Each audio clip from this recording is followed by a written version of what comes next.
Well, joining us exclusively, Jacinda Ardern, former New Zealand Prime Minister and now trustee for the Earthshot Prize. Good to have you with us, Jacinda. I mean, we talk about how this is a crucial decade for climate. How do you see the Earthshot Prize playing a role in helping to counter some of the problems we're seeing in the world today? Of course, we all know that we need solutions and we need them quickly.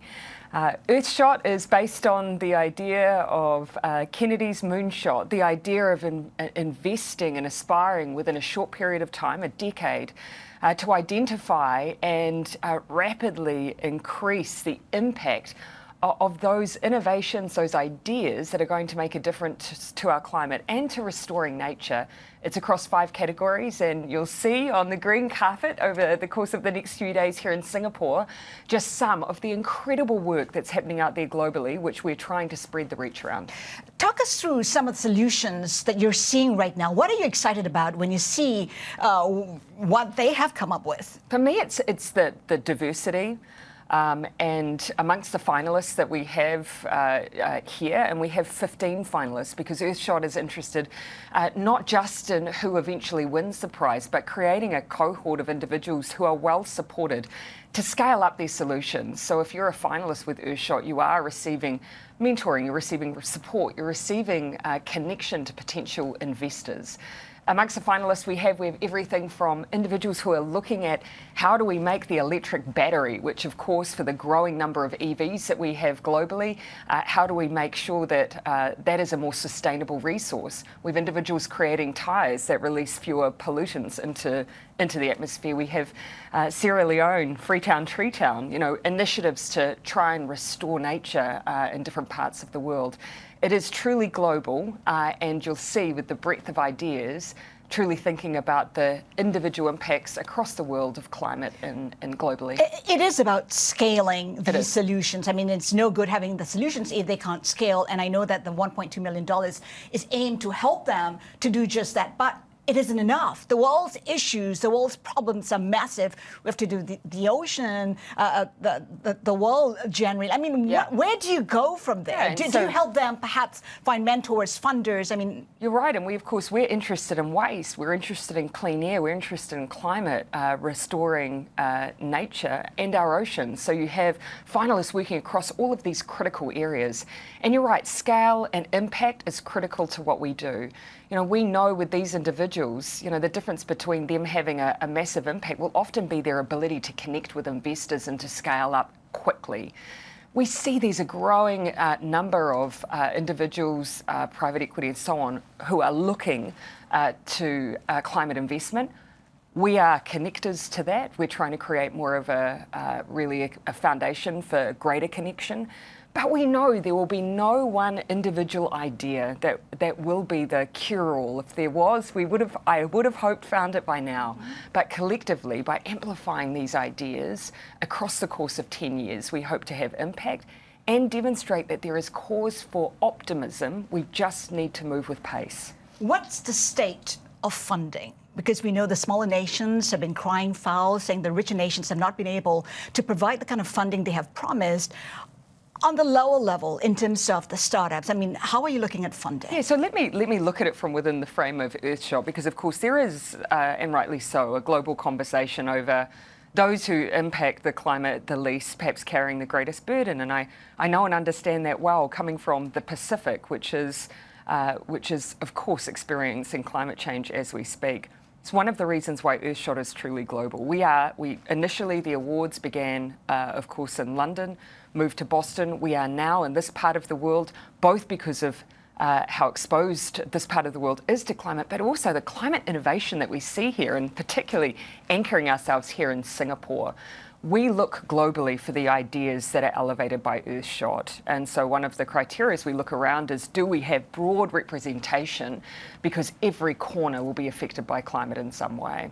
Innovation. We're talking about technology, AI, to a very, very large extent as well. Do you think technology can help counter the difficulties that we're seeing in the world today? How much can it do? Certainly it has a role to play. And already we're seeing where technology is having an impact. Just amongst one of our finalists, the way that they're using data to try and deal with overfishing and fishing sustainability.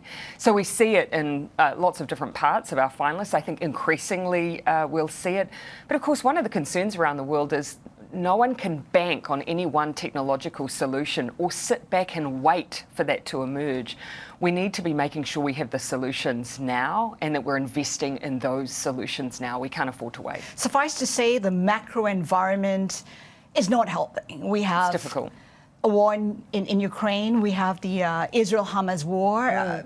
Would that expedite the process to perhaps clean energy, or will that hinder the transition? Look, there is no question that as the globe, as a global community, as we confront the issue of climate change, we are going to be pushed and pulled in a number of different directions because it is indeed an incredibly fraught time for the world. But climate change is one of our crises amongst many.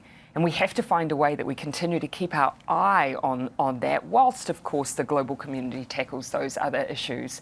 But it is persistent, it is in front of us now. We're experiencing those natural disasters now.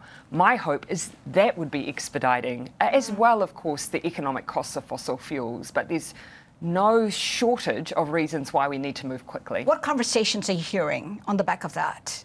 Yeah, I mean, There's a commitment from governments. Of course, when you're in, and I can only reflect on my own experience, when you're in office, you're always looking for ways that you've got a bit of double duty.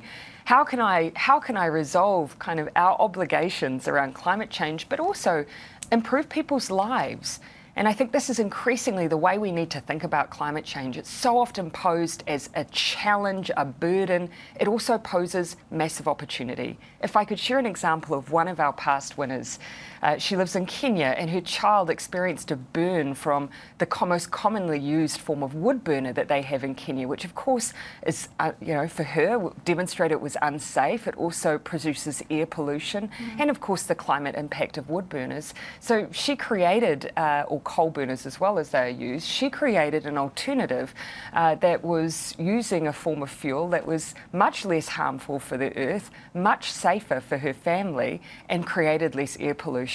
These are the kinds of initiatives, even though that of course is hugely impactful for those who are using them in her part of the world, demonstrates the triple duty that you can find in some of these solutions. We're counting down to COP28 later this month. Previous COPs have been pretty disappointing. How confident are you governments, leaders would come together and make some progress at this meeting? Oh, I mean, it's imperative. But the one thing I would say, regardless of what is happening at COP, because it is a fraught time for any negotiation of a global nature, what I would say regardless is, yes, it matters what leaders decide and what leaders do, but they are not the only players on the field. The responsibility... Important players, though. Yeah, important players nonetheless, of course. But, no one in the private sector who has a carbon footprint right now should be waiting to say that they'll take action based on what emerges around COP. They should be acting now. We all should be. And so that is a cause, I think, for us all to exercise our own power and ability to make a difference. And we just have to hope then that our leaders follow.